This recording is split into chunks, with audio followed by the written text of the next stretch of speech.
Hello guys, kamusta? Tingnan yung pinakahihintay natin. Tara guys, turuan ko kayo paano mag-setup. Paano din makasagap ng mabilis na malakas na signal and yung stable. And makikita nyo rin guys yung speed test nya sa location namin. Tara guys, simulan na natin.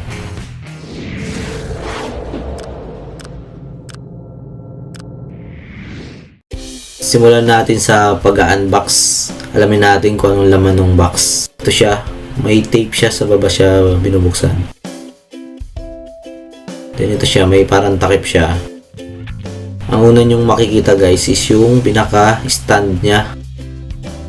Yung pinaka-stand ng ating satellite dish. Medyo mabigat din siya eh. Then ito, mas mabigat tong pinakang dish. I think around ano tata to? More than 2 kilos. Medyo mabigat. Then ito siya. Ito siya sa close up. Then yung sa loob niya, andun yung router, then yung parang instruction and yung wire. Not too sure dun sa sukat ng anong wire. Ilalagay ko na lang siguro dun sa dito sa video. Dahil medyo mabigat to, i-ready ko na to para sa setup sa labas ko na iti-test.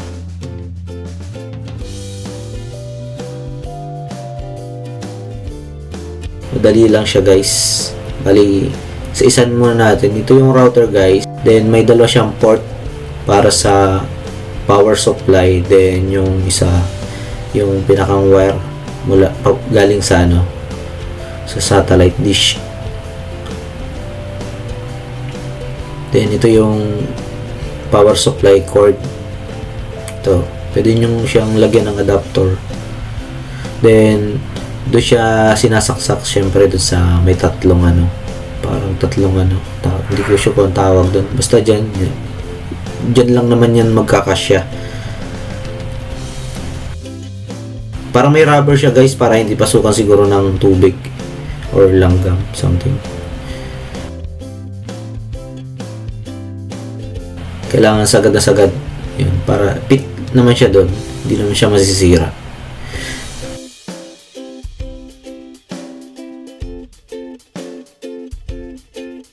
Then next is itong hindi ko sure kung anong tawag sa nito, parang USB yung hindi siya type C, yung nakaraang version ng USB.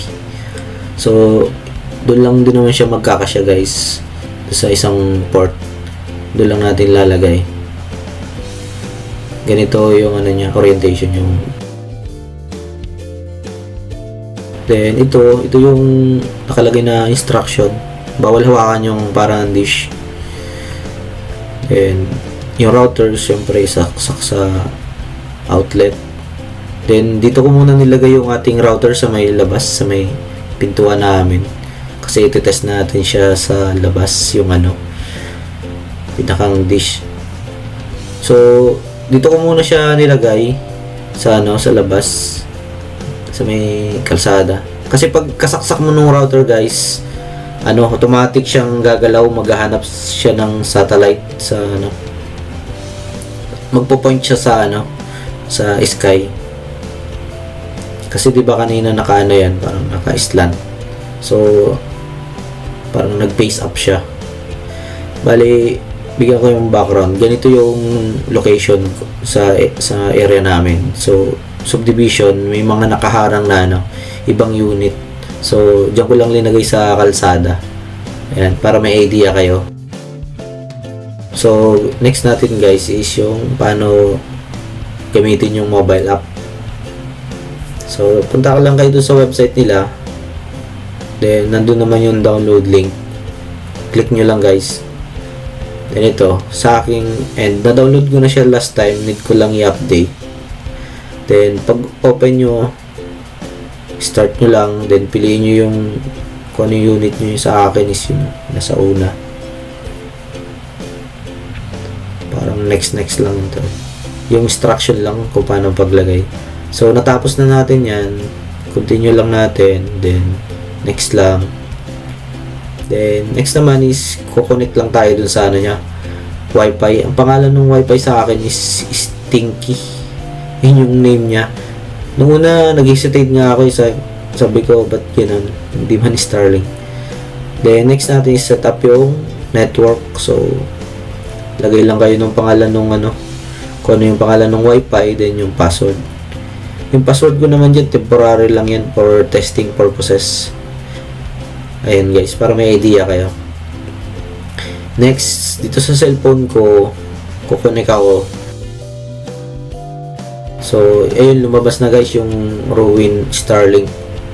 Nilagay ko yung password. Ano lang naman yan, dami password. Papalitan ko lang din yan later on.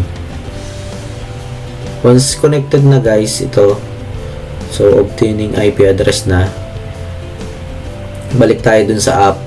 Then, para mag-proceed dun sa next step. So, may GPS siya. So, determining location. Then, medyo matagal yan minsan guys. Umabot ata akong 10 minutes to 15 minutes bago lumabas yung boot. Then, connecting na siya. Then, lalabas to guys. Setup complete. Yan. Click nyo lang yung done para mapunta na kayo dun sa pinakano niya. Yan. Makikita nyo ito, yung connecting. So, connect na siya sa satellite. Ayun lang. Na-experience ko to. Nag-go online, nagdi-disconnect. Yan. So, meaning yan, based sa experience ko, may obstruction. Gaya nung pinakita ko sa inyo kanina guys. May di ba, may ibang unit sa gilid. Tapos, sa katabi ng bahay ko, nalagay lang yung So, parang mababa yung pesto ng aking Starlink dish.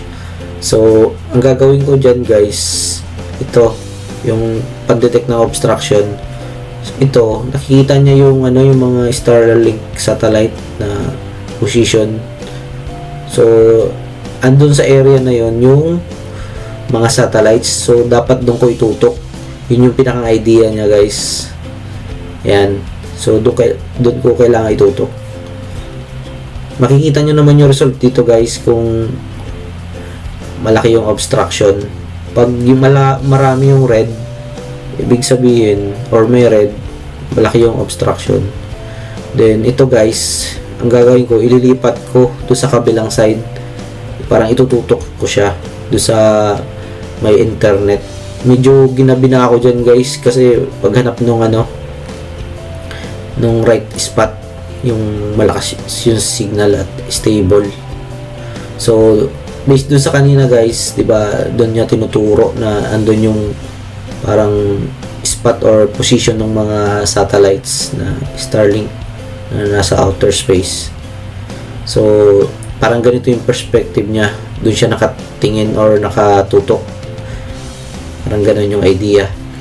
So, pag chinek ko dun sa sa obstruction, yun, parang na-hit ko nga yung parang location ng mga Starlink satellites na andun nga.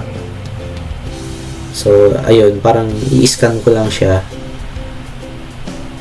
para ma-analyze niya. Ayun parang tutok na tutok.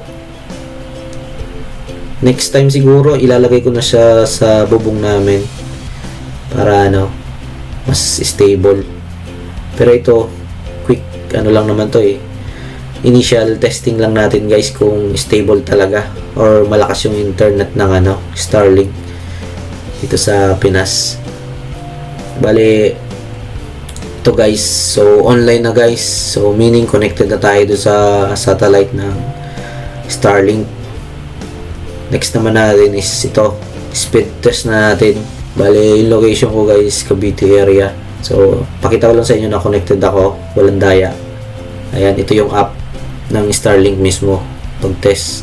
Sa unang test ko, ito medyo mababa pa, 67. Then tinest ko nung sa iba yung pass.com, ayun, umabot na siya ng 100 plus, 140, 130 sa ganong speed naglalaro. Kasi mataas yung ping niya guys, 83, 84, 85, yun yung ping niya.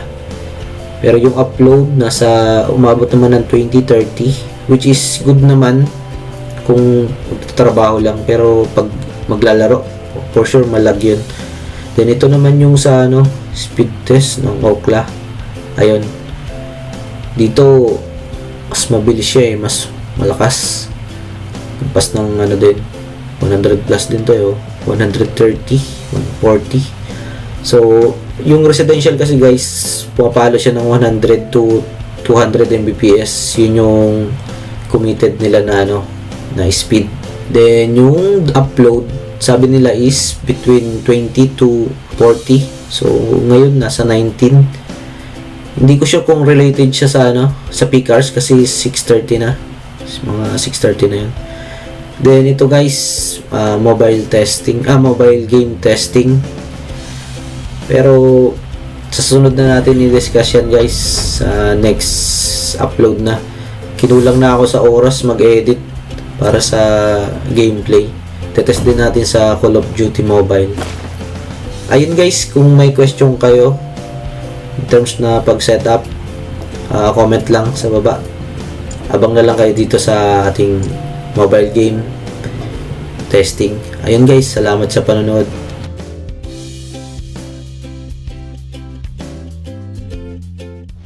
Thank you guys for watching. Don't forget to subscribe, like, comment, and share. See you on my next video.